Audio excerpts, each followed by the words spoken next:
ولا سحر ولا شعوذة، عايزة اقولك ولا بمكون واحد ولا بمكونين، بدون اي مكونات خالص، بس تركات بسيطة كده عايزة اقولك هتخلي معاكي الكرشة بافطة بيضة زي ما انت شايفة، وتنضف معاكي بكل سهولة. وتقدري تنضفي الكرشة لو هي مثلا 5 6 كيلو، عايزة اقولك هتنضفيها بسرعة الصاروخ. ومش بس كده، هنعملها مع بعض، وعايزة اقولك ريحتها كده هتجيب لاخر الشارع، بطريقة ست الله يرحمها وطريقة امي. يلا تابعي معايا الفيديو ونشوف احنا نضفنا الكرشة ازاي. اول حاجة مبدئيا كده زي ما انتم شايفين معايا 1.5 كيلو من الكرشة، معايا ميه مغليه وطفيت عليها. بصي بقى الكرشه انا بسقطها واطلعها، اسقطها واطلعها لمده 3 مرات كده، وبختبرها بضفري. لو هي طلعت معايا حته خلاص يبقى كده تمام، ابدا اطلعها واكحتها بسكينه حاميه، ما تكونش سكينه بارده، وعلى السريع كده بتتنضف معاكي بكل سهوله. اهم حاجه تعمليها بسرعه وهي سخنه، ما تسيبهاش تبرد، وهي سخنه كده تتنضف معاكي بسهوله. اما القطعه التانية مش هنقدر نحطها في الميه ونركنها على جنب، لا، لما تخلصي حته حته تبداي تنزلي بالحته التانية حتى لو معاكي كميه كبيره. تمام. وعادي ما تولعيش على الميه تاني، احنا مش عايزين اصلا ميه مغليه يعني درجه الغليان فيها جامده.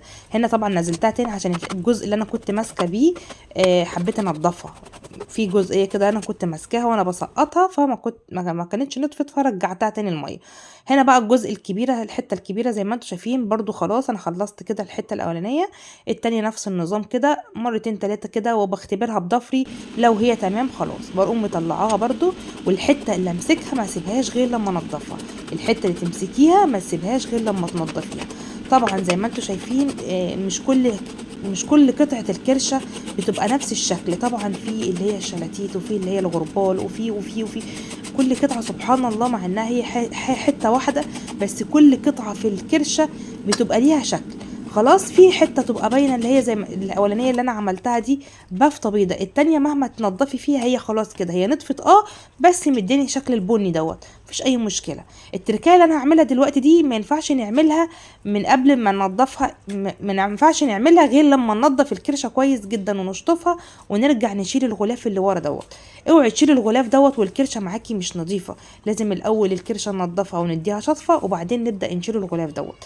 بيبقى زي ما انتوا شايفين كده الفضلات بتفضل لازقه فيه، ويعني مش مستحب خالص ان احنا نسيب الغلاف. برضك القطعه الكبيره شلت الغلاف عشان ما اضيعش عليكم وقت بس في الفيديو واطول عليكم، برضو شلت الغلاف بنفس الطريقه. وهنا ببدا اقطعها كأنك بتقطعي بالظبط لحمه، يعني بصي بتبقى القطعه كبيره كده لانها طبعا لسه بتكش شويه معانا. جبت بقى طبق كده بعد ما شطفتها وقطعتها، حطيت مع ليمونتين ومعلقه كبيره من الملح ومعلقه كبيره من السكر، وسبتها في المحلول مش اقل من ساعتين ساعه يا بنات. وهتلاقي بقى المية دي بقى خلاص بقت عبارة عن دم، عبارة عن مية بني. المهم هنصفيها برضو، هنديها شطفة حلوة جدا جدا، وبعدين نبدأ نسلقها. معايا بقى حلة كده زي ما انتوا شايفين صغيرة، لان الكمية اللي معايا 1.5 كيلو، والكرشة اصلا لما بتتنضف تقطع ما كانش فيها كتير يعني. نزلت كده بالكرشه طبعا عشان اسلقها، شفت ناس كتير قوي بتطبخها من قبل ما تسلقها ازاي، لان هي بتاخد سوا اصلا ساعه وربع ساعه على حسب حجم العجل معاكي. خلاص هنا هبدا اتعامل معاها اكني بسلق لحمه بالظبط.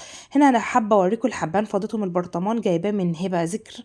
عايزه اقول لك حبهان قسما بالله اول مره في حياتي اشم حبهان بالطعمه دي، يعني حتى يعني عايزه اقول لك بقى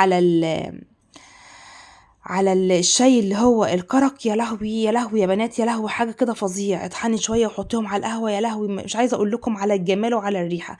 برضك هكتب لكم التفاصيل عشان ما نرغيش كتير في الفيديو، هكتب لكم التفاصيل وهنزل لكم كمان شكل الغلاف ان شاء الله. المنتج نازل مصر قريب وان شاء الله يضرب ويسمع، لان فعلا يستاهل قسما بالله. زي ما انتوا شايفين كده حطيت الحبهان والرولي والبصلايه علشان ايه وهي بتتسلق، طبعا بتبقى ريحتها بشعه. انا كمان شفت ناس بتقولك انا بشرب الشوربه بتاعت الكوارع بتاعت الكرشه، انا مش عارفه ازاي الشوربه دي تتشرب، مش عارفه، هي الريحه صعبه يعني. شوفي انا حطيت قد ايه وغسلتها ازاي ونضفتها ازاي، الريحه كانت صعبه صعبه في قلب الشقه. زي ما انتوا شايفين خلاص انا هنا هصفيها، انا مش محتاجه الميه دي او مش محتاجه الشوربه، هصفيها واديها شطفه كمان، وبعدين نبدا نعمل لها الصلصه. زي ما انتم شايفين كده معايا معلقه سمنه بلدي حلوه، طبعا لقيت السمنه كتيره هاخد منها كمان قطعه، لان لما حسيت ليها كتيره فقلت لا. زي ما انتم شايفين كده هبدا اقسم حته كده من السمنه، يعني هي مقدار معلقه بس عشان انا كنت واخده معلقه بسم الله ما شاء الله مليانه. وكمان حطيت توم راس توم كده في الهون، ودقتها عادي او فرمتها عادي.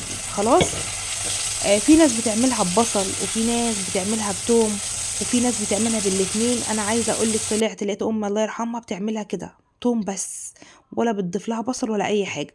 توم كده، كانت راس توم كده محترمه، تفرمها في الهون وبعدين تنزل عليها بمعلقه السمنه، ولما تتحمر انزل عليها بنص شفشق من الطماطم وفلفل اسود وملح فقط لا غير، ولا اي بهارات تانية زياده.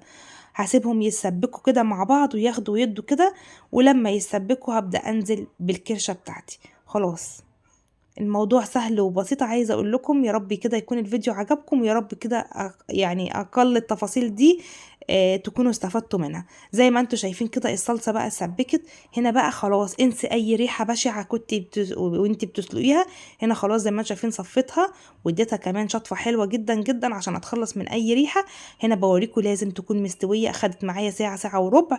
لازم تكون مستويه قبل ما تنزليها في الصلصه، لان خلاص الصلصه اوريدي كده سبكت وهي كمان مستويه. مش هنسيبها كتير، انا هنا هسيبها دقيقه واحده بس تاخد وتدي كده مع الصلصه، وبعدين هبدا انزل كده بكوبايه ميه مغليه، لان طبعا هي بتتقل والصلصه بتتقل، فلازم اديها كده كوبايه من الميه المغليه. وهنا بتدوقي بقى لو هي محتاجه ملح بتدوقي ملح، فانتي بقى اظبطي. يعني هنا حبيت احط فلفل اسود زياده لان بحب الفلفل الاسود قوي في الاكل. تعالوا بقى نغرفها. عايزه اقولك انا بحبها بقى مع الرز بالشعريه اكتر من العيش. انتوا بتحبوها بايه بقى؟ بتحبوها بالعيش ولا بتحبوها جنب الممبار ولا بتعملوها فته ولا ايه؟ قولوا لي بتحبوها جنب ايه بالظبط. انا عن نفسي بحبها مع الرز بالشعريه. الله يرحمك يا امي، وفرحانه جدا وانا صغيره كنت بقف معاها في المطبخ، وفرحانه جدا الاكلات دي معلمه في دماغي. بحب اعمل التركات بتاعتها. احلى كرشه حرفيا، اكن امي اللي عاملاها قسما بالله، وانا باكلها دلوقتي معاكم اكن امي اللي عاملاها. الله يرحمها ويرحم أموات المسلمين، اللهم أمين. ويجعل كده العيد هنا وسعادة وبركة وراحة بال يا رب، ويجعل كده بيوتكم عمرانة يا رب بالخير، ويسعدكم ويسعد أي واحدة بتفرحني بلايك وكومنت منك حلو. أشوفكم إن شاء الله في فيديو جديد.